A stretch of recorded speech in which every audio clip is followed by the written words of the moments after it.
Ichabod Crane está voltando para a casa dos Van Ripper na calada da noite, quando se depara com a árvore do Major André, um local misterioso e de atmosfera inquietante. Assombrado pelo medo e por barulhos misteriosos na mata, ele decide apressar o passo. Mal sabia ele que uma coisa pior o aguardava logo mais à frente. Olá, todo mundo! Eu sou Tiago Barros e serei seu narrador. Então apague a luz, tranque bem a sua porta e venha, minha doce plateia, para mais uma das histórias de arrepiar os cabelos da churreia.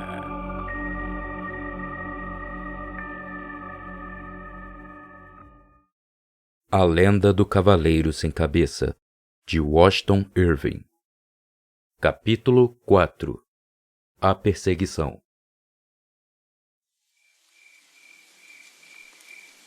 Quando Ichabod Crane se aproximou da árvore, ele começou a assobiar, em uma tentativa de distrair sua atenção. Na mesma hora, ele achou que o assobio fora respondido, mas logo notou que não passava de um vento cortante atravessando os galhos secos. Olhando de perto a árvore, viu alguma coisa branca no tronco. Ele parou de assobiar e tocou nela com muito cuidado, percebendo que um raio a atingira, deixando exposta a madeira branca. De repente, ele ouviu um gemido. Seus dentes bateram uns nos outros e seus joelhos enfraqueceram, mas ele logo notou que se tratava do som dos galhos se chocando com a brisa. Crane passou pela grande árvore em segurança, mas os novos perigos esperavam por ele adiante. Uns poucos metros à frente havia um pequeno riacho que ia dar em uma região pantanosa. Sobre ele, algumas toras de madeira dispostas lado a lado serviam de ponte. Embaixo da pequena ponte improvisada, junto com a corrente d'água, crescia uma vegetação tão densa, com galhos retorcidos e folhas grossas, que seu aspecto causava arrepios. Era uma visão cavernosa. Passar pela ponte era uma prova de fogo. Fora ali a batalha onde morrera o Major André, e aquela vegetação era o lugar onde seus assassinos tinham se escondido para surpreendê-lo. Desde então, aquele riacho era considerado uma espécie de local enfeitiçado. Pobre de quem tinha que cruzá-lo depois do pôr do sol. O coração do professor batia acelerado. Ele tentou levar pólvora sobre a ponte, mas o animal hesitou. Aquilo deixou Crane nervoso. O que eu vou fazer? Preciso chegar do outro lado, pensou. Pólvora, você tem que me ajudar, disse ele baixinho. Vamos, depressa. Logo chegaremos em casa e eu lhe darei um prato de aveia, prometeu. Crane soltou as rédeas, mas Pólvora não queria saber o que seguir adiante. O professor foi ficando furioso e disse: Se não quer cruzar a ponte, terá que molhar as patas. Vamos pela água mesmo, gritou. Pólvora andou alguns passos, mas empacou de repente, quase derrubando Crane para frente. Nesta hora, o professor escutou um ruído estranho do outro lado do rio. Era como se alguém pisasse em folhas secas. Quem está aí? Perguntou sem obter resposta. Seu peito pulava de palpitação. Seja quem for, saia e mostre a cara, pediu o professor, mas ninguém disse nada. Crane ainda tentava fazer Pólvora andar, mas o cavalo não estava disposto a encontrar aquela coisa do outro lado. O animal também sentia algo ruim. Crane sabia disso. Alguns poucos segundos se passaram e o professor viu um vulto escuro entre as árvores. Ele não se mexia. Não era possível identificar o rosto, mas o tal monstro estava lá, parado, olhando fixamente para ele. Um turbilhão de ideias cruzou a mente de Crane. O que devo fazer? É tarde demais para voltar, e se eu voltar essa coisa vai vir atrás de mim. Disso eu tenho certeza. Refletiu enquanto o som de sua respiração alta invadia todo o ar.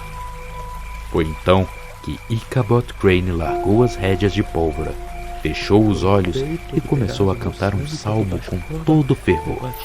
Parecia que aquela coisa fora afetada pela música e só estava esperando por isso para se mostrar.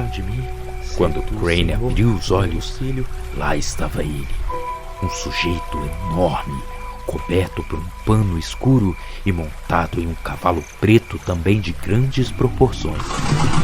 Era uma visão horrorosa, ainda pior entre as sombras da noite, que não deixavam ver aquela figura com precisão.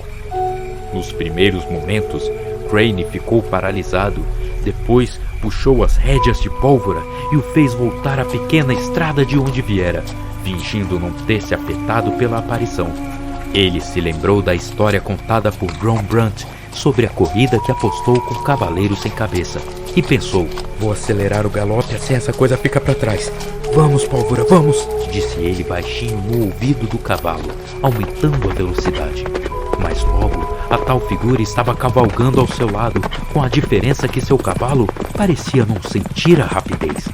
Pólvora, mais velho, esforçava-se para correr, mas o imponente cavalo preto, jovem e musculoso, corria como se estivesse apenas trotando. O professor tentou cantar ou rezar, mas a voz não saía de sua boca seca. Havia algo de opressor e misterioso naquele monstro que andava ao seu lado.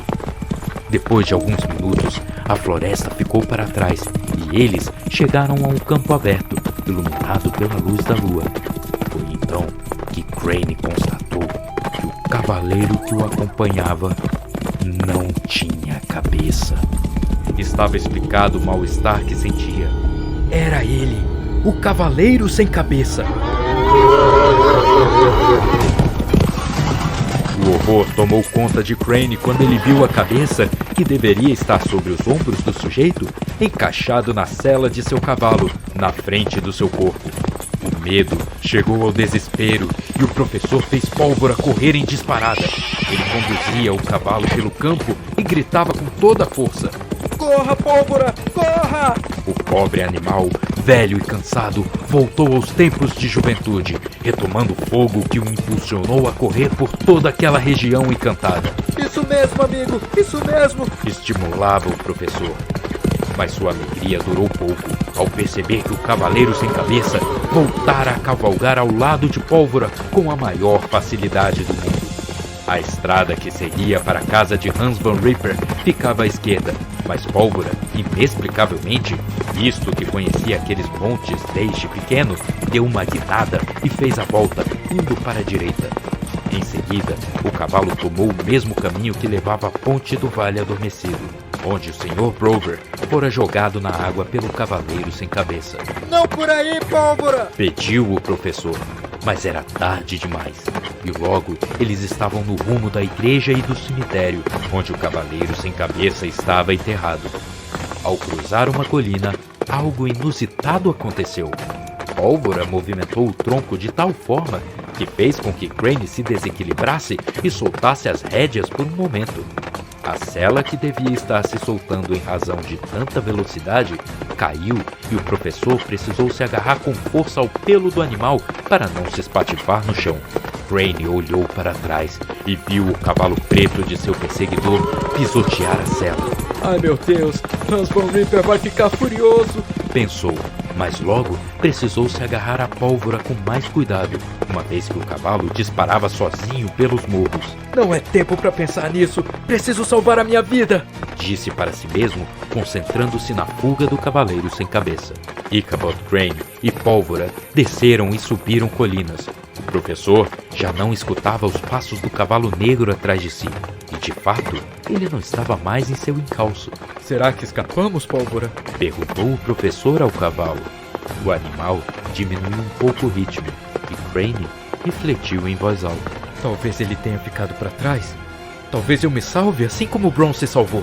Logo, ele avistou um muro branco da igreja, através das árvores, e se lembrou de que fora lá o local onde o Cavaleiro Sem Cabeça sumiu diante de Brom Brunt. Crane ainda conseguia escutar as palavras exatas do rapaz.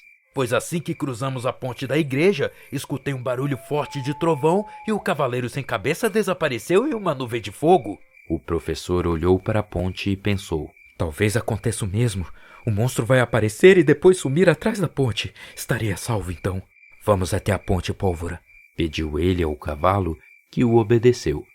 Crane e Pólvora cruzaram a ponte e viraram para ver o que tinham deixado para trás. Lá estava ele, o cavaleiro sem cabeça, cada cavalo de um lado da ponte. O professor olhando de frente para aquela figura aterrorizante. Vai embora! Gritou Crane. O cavaleiro avançou lentamente sobre a ponte em direção ao professor. Volte para o cemitério! Seu lugar é lá! Continuou o pobre homem. O cavaleiro agora estava no meio da ponte e, em um gesto rápido, pegou a cabeça que estava em sua frente, encaixada na sela de seu poderoso cavalo. O que é isso? Sua cabeça? O que vai fazer? Berrou Crane apavorado. O espectro atirou com violência sua cabeça contra Ichabod Crane, atingindo-o em cheio na testa e fazendo-o cair no chão. Um barulho seco se fez no crânio do professor. Pólvora saiu correndo sozinho, livre, enfim, daquele peso desajeitado sobre seu lombo. O cavalo negro relinchou e partiu também, cruzando os campos e levando consigo o homem de capa escura que o comandava. Por isso, deixe o like, se inscreva e compartilhe, pois esse ainda não é o fim da história.